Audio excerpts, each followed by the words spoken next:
Lockdown के दौरान कई शादियां निरस्त हो गई और इन शादियों में 4 चांद लगाने वाले बैंड बाजे वाले भी बेरोजगार हो चुके हैं। जो एडवांस उन्होंने लिया था वह खत्म होने आ चुका है। घर में राशन नहीं है, बच्चों के लिए दूध नहीं है। वहीं अब वे शासन प्रशासन से गुहार लगा रहे हैं कि हमारी कुछ व्यवस्था की जाए।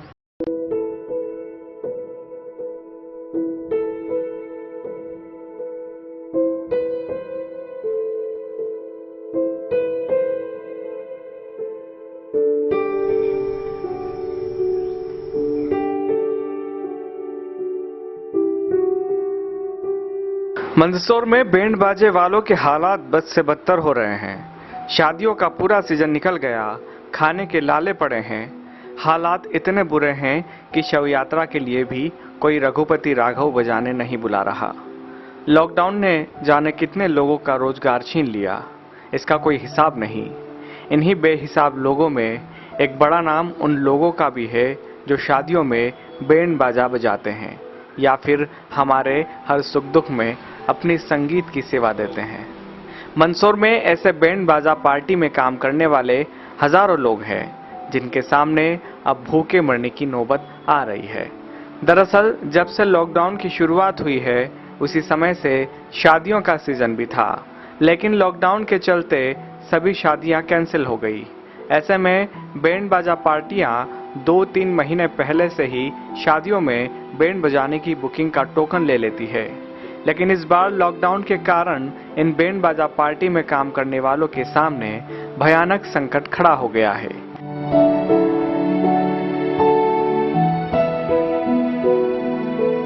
जिसकी वजह यह भी है कि इन लोगों ने शादी करने वालों से जो एडवांस लिया था वह सब खर्च हो गया और इनके पास कुछ नहीं बचा।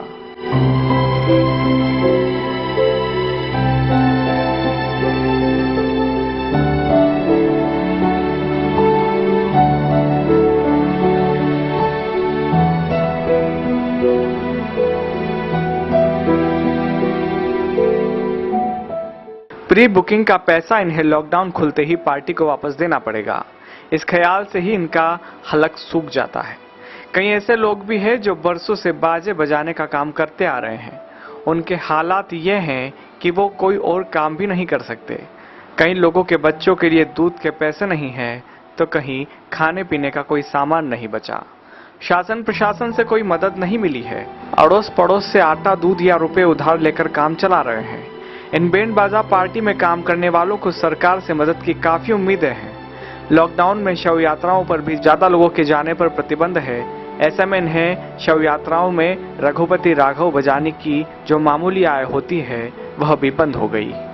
मंदसौर जिले में लगभग 700 के आसपास बैंड बाजा पार्टी हैं, जिनसे हजारों लोग जुड़े हैं, जिनका बरसों से एक ही काम है, उसके अलावा और दूसरा काम नहीं कर पाते।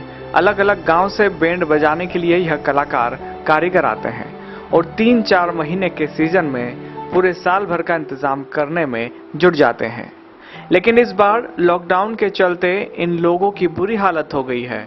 जो बैंड मास्टर बैंड बजाने का ऑर्डर लेते हैं वे अपनी कारीगरों यानी बैंड बजाने वाले कलाकारों को पहले ही एडवांस रुपया देकर बुक कर लेते हैं, जिसके लिए कभी कभी उन्हें कर्जा भी लेना पड़ता है। कारीगर बैंड बजाकर बैंड मास्टर को कमाई देते हैं और इसी तरह दोनों का ताना बाना मिलकर एक दूसरे का परिवार चलाते हैं।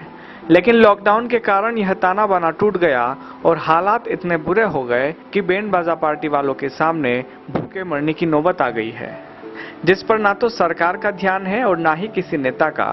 बैंड में काम करने वाले कारीगरों के हालात इतने खराब है कि उन्हें आस पड़ोस से मांग कर खाने की व्यवस्था करना पड़ रही है। तो वहीं घर में दूध न होने के कारण बच्चे भी बिना दूध की चाय यानी काली चाय पीने को मजबूर हैं। इस मामले में बैंड मास्टरों ने मंदसौर सांसद सुधीर गुप्ता से मिलकर गुहार लगाई है। सांसद जी ने भी परंपरागत ज्ञान देते हुए कह दिया, सरकार से बात करेंगे, इनके साथ खड़े रहेंगे। राहुल बैंड बाजा बजाते हैं और शव यात्रा के काम आते हैं, ये बजाते हैं। वो भी आने बंद हो गए अब तो लॉकडाउन की वजह से। घर में बहुत दिक्कत है खाने पीने की। शव यात्रा क्यों बंद होगी? ये लॉकडाउन के चक्कर में कोरोना वायरस मना कर दिया। और बहुत सारी परेशानी है। तरकटी बजा कर हम काम धंधे और पैसे कमाते थे, वो ही बंद हो गए। और घर का मकान किराया देना है, कितने महीने का बाकी? 6-7 महीना का बाकी है किराया।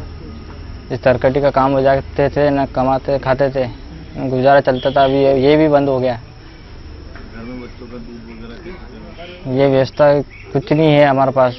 कोई सरकार भी कुछ नहीं कह रही, कोई मुआवजा भी नहीं दे रही। चल रहा थोड़ा बहुत काली चाय वाई पिला के चल रहे हैं काम। बच्चों को दूध नहीं मिलता है? दूध ही नहीं मिल रहा है, कुछ पैसे ही नहीं है, कुछ काम धंधे यही थे हमारे, यही बंद हो गए। शव यात्रा में बैंड भी बजाते थे साहब, जो छोटा मोटा वही काम बंद हो गया। 200-400 रुपये कमाते थे, वही जाम है। अब बैठे हैं, क्या करें। खाने वगैरह कुछ नहीं? खाना पानी का ये छोटा बहुत इधर पड़ोसी दे देते हैं, तो पूर्ति कर रहे हैं, चल रहा है काम। तो बच्चों का दूध वगैरह इनकी कैसे क्या व्यवस्था होती है? ये उधार पाया कर रहे हैं, चल रहा है। बच्चे के लिए दूध की चाय की सब काली चाय पी रहे हैं, और क्या। इस वैश्विक महामारी के दौर में हर समाज का हर वर्ग कहीं न कहीं प्रभावित होता है, और उसके प्रभाव का दायरा इतना बड़ा है कि कई लोगों को अपने बच्चों को संभालना घर में मुश्किल हो रहा है। जो हमारे बहन भाई साथी ये सब मेरे पारिवारिक हैं, परिचित हैं, समाज जीवन में हमारी सब खुशियों में सबसे आगे चलने वाला दल है ये। इनके कारण घर में खुशियाँ आती है, अच्छा माहौल आता है, लेकिन आज ये परेशान है। तो निश्चित रूप से हम सरकारों से बात कर रहे हैं, इनको व्यावहारिक रूप से कहाँ कहाँ जोड़ा जा सकता है।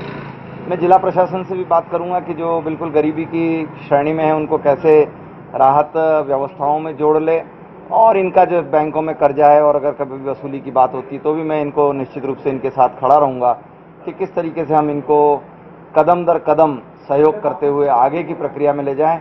हम भी आशा विश्वास करते हैं कि अतिशीघ्र माहौल ठीक होगा, और बैंड तो हमारे खुशियों का सबसे प्रथम चरण है, ये प्रथम चरण पर ही रहें।